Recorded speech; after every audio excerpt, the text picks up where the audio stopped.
Olá, muito boa tarde. O Papa Francisco instituiu o novo Dia Mundial para lembrar quem é pobre, que vai ser assinalado pela primeira vez este domingo em todo o mundo. Uma jornada que determinará, por certo, as celebrações nas várias comunidades, também a reflexão sobre os textos da Bíblia que são lidos nas Eucaristias e que agora analisamos com o Padre João Lourenço, diretor da Faculdade de Teologia da Universidade Católica Portuguesa, e com Juan Ambrósio, professor de Teologia na mesma universidade. Muito boa tarde, obrigado por estarem neste programa. Iremos analisar os três textos. Pedia-vos antes uma referência a esta iniciativa do Papa Francisco, o Dia Mundial dos Pobres, que se assinala neste domingo. Que relevância tem, Juan? Eu acho que é um elemento fundamental, deixa-me dizer assim, na estratégia do Papa Francisco. Talvez a palavra não seja a mais agradável, mas é mesmo isso. Se nós lermos com atenção o documento que pode ser considerado o documento programático do seu pontificado, o Evangelii Gaudium, já aí está dito com toda a clareza que no centro de todo o processo de evangelização, no centro do próprio Evangelho, está este exercício de cuidado com os pobres.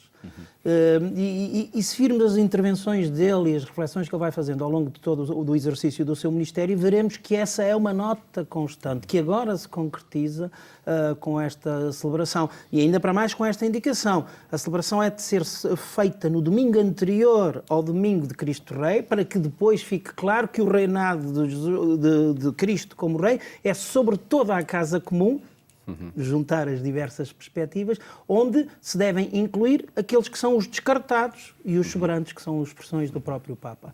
E isso é claramente concretizar esta ideia que tem percorrido todo o ministério do Papa Francisco.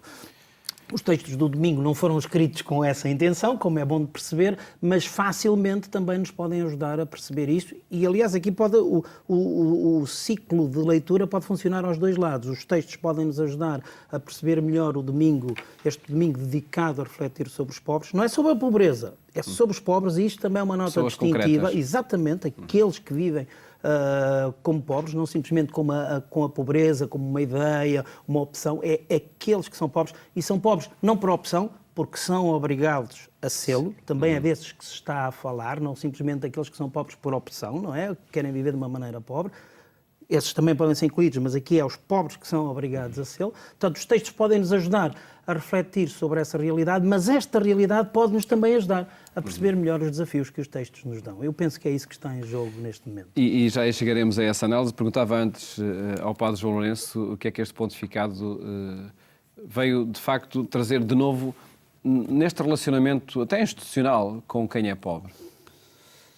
Antes de mais, boa tarde. Eu acho que este pontificado colocou uma das preocupações da Igreja, ou deu prioridade a uma das preocupações, sempre foi, exatamente à questão de quem é pobre. Ou seja, sente-se que este pontificado não está apenas a pensar em questões ideológicas, ou se quiserem teológicas, grandes matrizes teológicas. Que às vezes também são ideológicas. Sim, que às vezes também são ideológicas, que já estão definidas. A sua explicitação muitas vezes depende dos próprios acontecimentos na história e da história. Este pontificado veio colocar muito acento nas pessoas. Vemos isso na questão dos problemas de caráter conjugal, vemos isso na relação com a prática dos sacramentos em determinadas circunstâncias e vemos isto agora também nesta questão do pobre ou dos pobres. A mim parece-me que esta mensagem, que tem certamente eco social para fora da Igreja, é também um motivo, ou está também no centro das preocupações que o Papa tem em reorientar o próprio centro da Igreja. Exatamente. E eu acho que o reorientar isso faz muito bem, não é? Porque a Igreja corre, neste momento, creio eu, alguns riscos que são os riscos do aparato institucional, como há poucos dias tivemos a oportunidade de ver em Portugal, um espetáculo um bocadinho tartufiano, que não tem nada a ver com isto. E, portanto, acho que é bom que as pessoas sintam que não pertence à Igreja cuidar dos espetáculos tartufianos e depois ligados a lugares que deviam ter mais cuidado no espetáculo que dão socialmente. entretendo e desviando as pessoas exatamente desta problemática. Portanto, devemos aproveitar, para além da intenção do Papa, o que isto constitui de desafio à Igreja. E, portanto, este dia acho que é muito oportuno para interpelar as instituições, sejam elas santuários que se digam muito amigos do Papa, mas depois escravam as próprias chagas dentro da Igreja com espetáculos deste tipo. Estás a referir a uma celebração que Estou a aconteceu saber uma celebração em vários... tartufiana que aconteceu por aí. Quer dizer, são autênticos espetáculos de tartufos. Preciso ir um bocadinho à cultura francesa e verem o que é que de facto significa. Mas de facto não são compatíveis. Portanto, esta é uma interpelação que não é só dirigida para fora. A Igreja não tem só que estar a preocupar-se, nem deve só preocupar-se em pedir às instituições que cuidem destas causas. Ela própria tem de se preocupar e tem de pôr isso no centro e escrever isso como o nosso Senhor Jesus Cristo escreveu isso no seu ministério. Esta questão da centralidade a mim parece-me de facto nevrálgica. E essa é uma mudança paradigmática que está neste momento em cima da mesa. A instituição não está no centro do processo de evangelização. A instituição está ao serviço da evangelização. E no centro estão essencialmente estes que estão nas periferias geográficas e existenciais. Isso é dito agora com toda a clareza. E pelo menos um Dia Mundial vai assinalá-lo. Começa a inscrever, não pode reduzir-se a um Dia Mundial, mas tem que se inscrever. E eu acho que devia até ter era levar a Igreja a corar com alguma vergonha, alguns, não é a Igreja, eu também não quero dizer que seja a Igreja toda, mas alguns a corar com alguma vergonha do espetáculo que damos quando as grandes preocupações do Evangelho não são essas. As grandes preocupações do Evangelho estão hoje muito bem descritas na Palavra de Deus. É verdade. Desenvolver os talentos que cada um tem, mas sempre ao serviço de. E recorrer a esta primeira leitura, que depois iremos analisar, ajuda até ao engenho.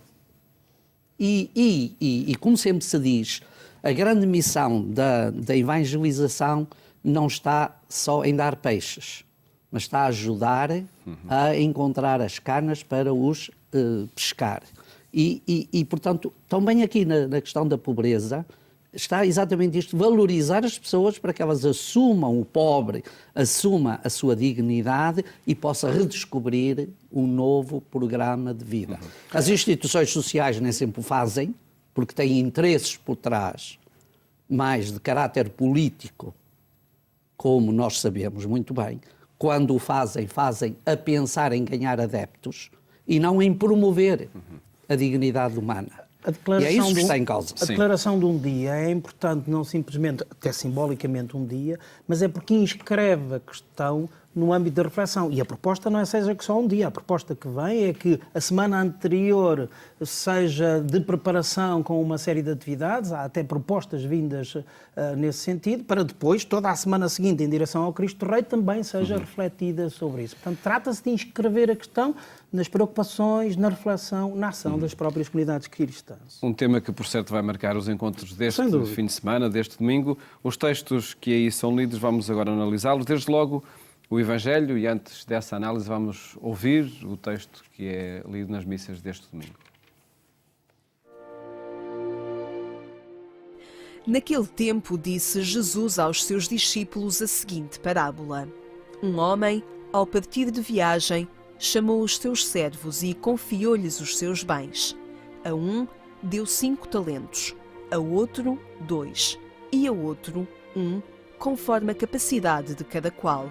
E depois partiu. Muito tempo depois, chegou o senhor daqueles servos e foi ajustar contas com eles. O que recebera 5 talentos aproximou-se e apresentou outros 5, dizendo: Senhor, entregaste-me 5 talentos. Aqui estão outros 5 que eu ganhei. Respondeu-lhe o senhor: Muito bem, servo bom e fiel. Porque foste fiel em coisas pequenas, confiar-te-ei as grandes. Vem tomar conta na alegria do teu Senhor. O texto sobre os talentos, Padre João Lourenço, o que é que está aqui em causa? Há pouco já ia começando a aludir que trata-se de facto do serviço. Esta parábola dos talentos, que nos diz? Eu acho que esta parábola dos talentos é um dos textos mais bonitos que o Evangelho de São Mateus tem, que depois vai ser completado exatamente, e aqui o Juan já o referiu, ao texto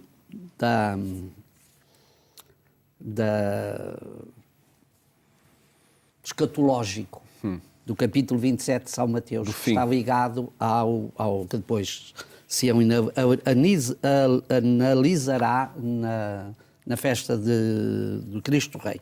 Mas este texto, creio eu, que é muito importante, porque é isto, temos de enquadrá-lo no seu contexto. E o contexto deste texto, creio eu, que tem muito a ver com a realidade judaica. Também. A realidade judaica está muito a olhar para, ao tempo de Jesus, a produtividade. E de acordo com a produtividade tudo é graduado. E este texto é uma bufetada dada nesse critério de valorar o que, como hoje se diz, a produtividade, a excelência, esmagando as pessoas porque elas não fazem render nada.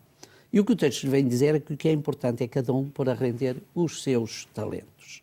São muitos, rende muitos, ótimo. São poucos, rende pouco, ótimo também. O que não temos direito, e é isso que é importante, é esconder, ou seja, cruzarmos os braços e resignarmos-nos.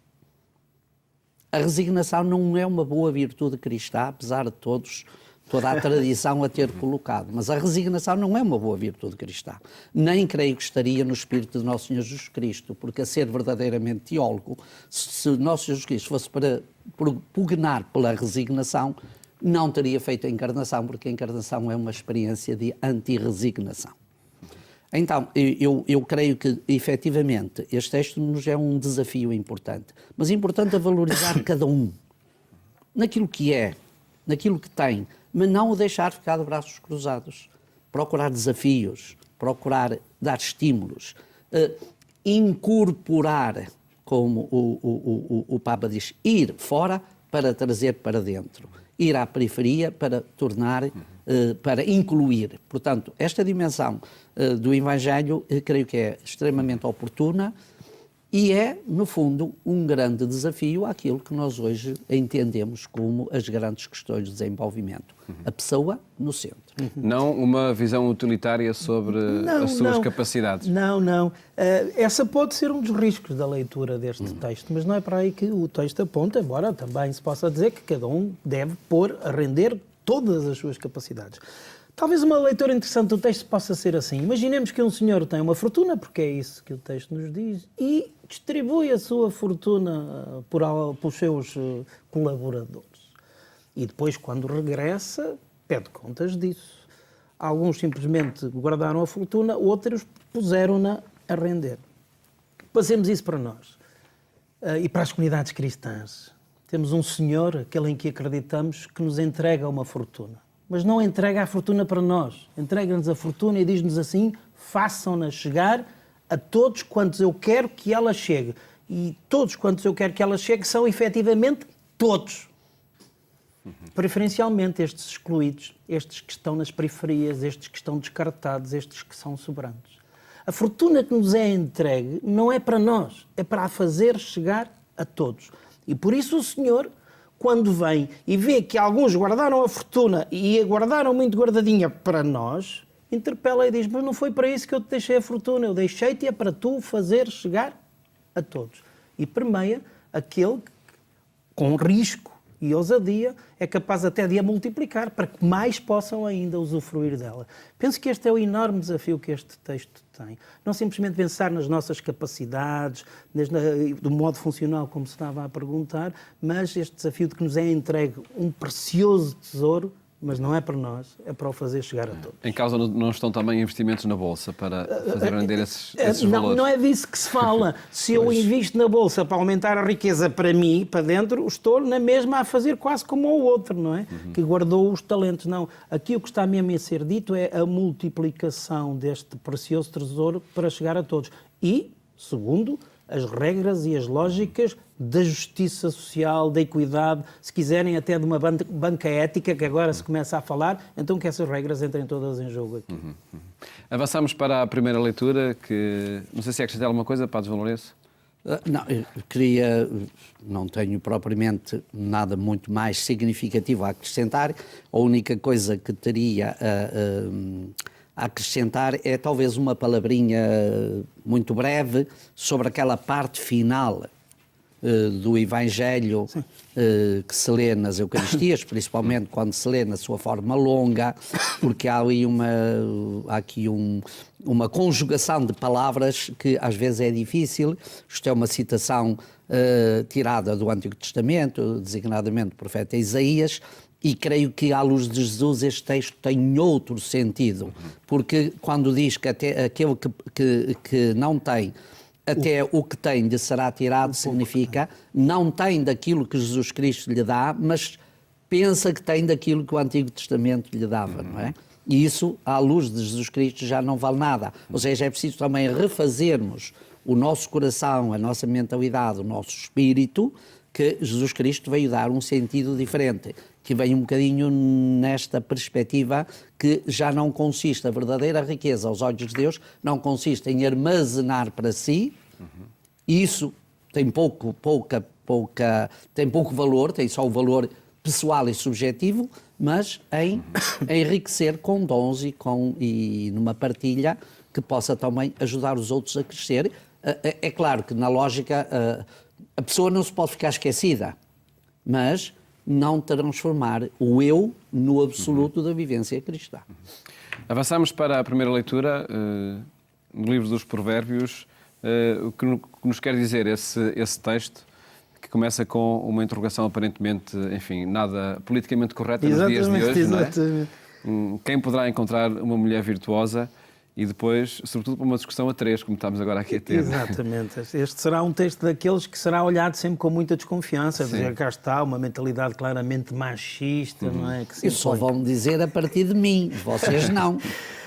Enfim, mas é outra circunstância, sem dúvida. O texto é muito interessante. Não está aqui simplesmente a fazer uma reflexão sobre o perfil da mulher pura e casta. Está aqui também a falar no que devem ser a atitude e a maneira de ser de uma vida harmónica.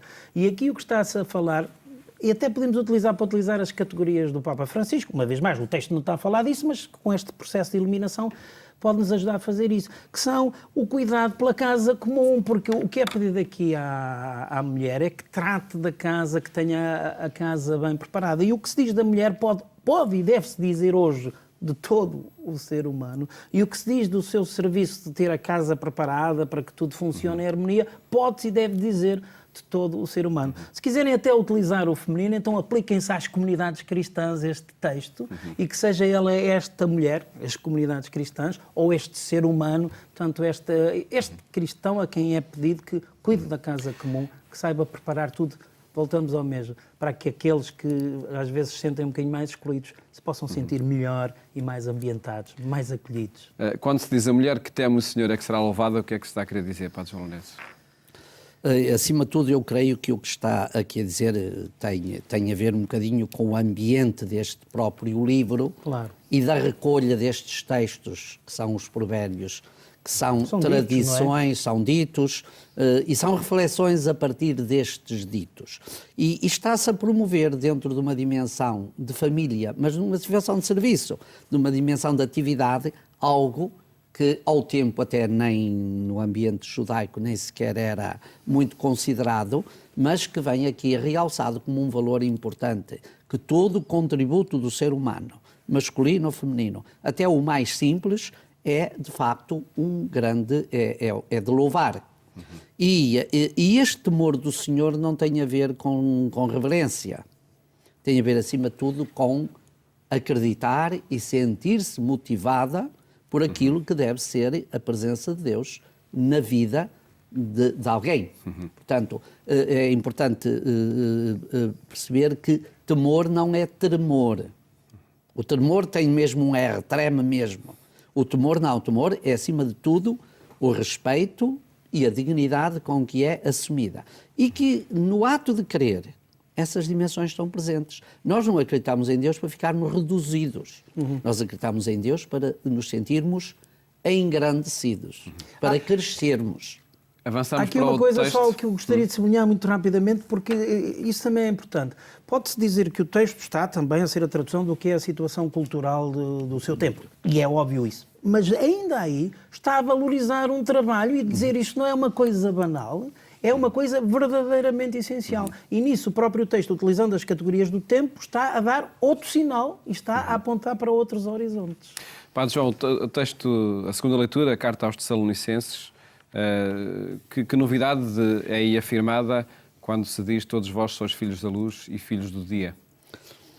Acima de tudo, está a dizer uma coisa. Esta carta aos Tessalonicenses, Tessalónica era uma grande cidade, como todos sabemos, e a leitura global, ou quase global, da carta que tem sido vindo a decorrer ao longo dos domingos e que agora se aproxima que se aproxima na sua mensagem quase do fim, tenta dar também uma resposta às questões últimas da vida.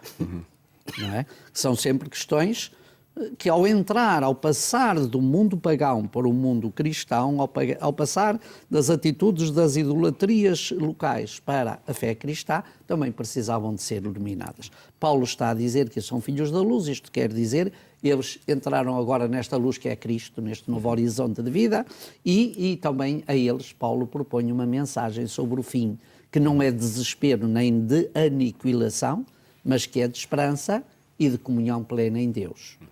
Portanto, Paulo não está a dar receitas de caráter casuístico, está a apresentar exatamente um enquadramento teológico para que estes crentes que aderiram a Cristo também olhem para o termo da caminhada e não só, como um momento de esperança, de encontro e de comunhão. Muito brevemente. Muito brevemente, o texto fala-nos, não sabemos nem o dia nem a hora, e pode dizer que temos que nos preparar para esse dia e essa hora. Mas, no fundo, o que está a ser dito é que, ao preparar-nos para esse dia e essa hora, estamos a antecipar o dia e a hora. Portanto, estamos a fazer com que ele não seja só lá, mas seja já, aqui e agora. E a preparação não é só nossa, é de todos, para que estes excluídos, voltamos ao mesmo, possam também estar preparados, porque o reino é também para eles.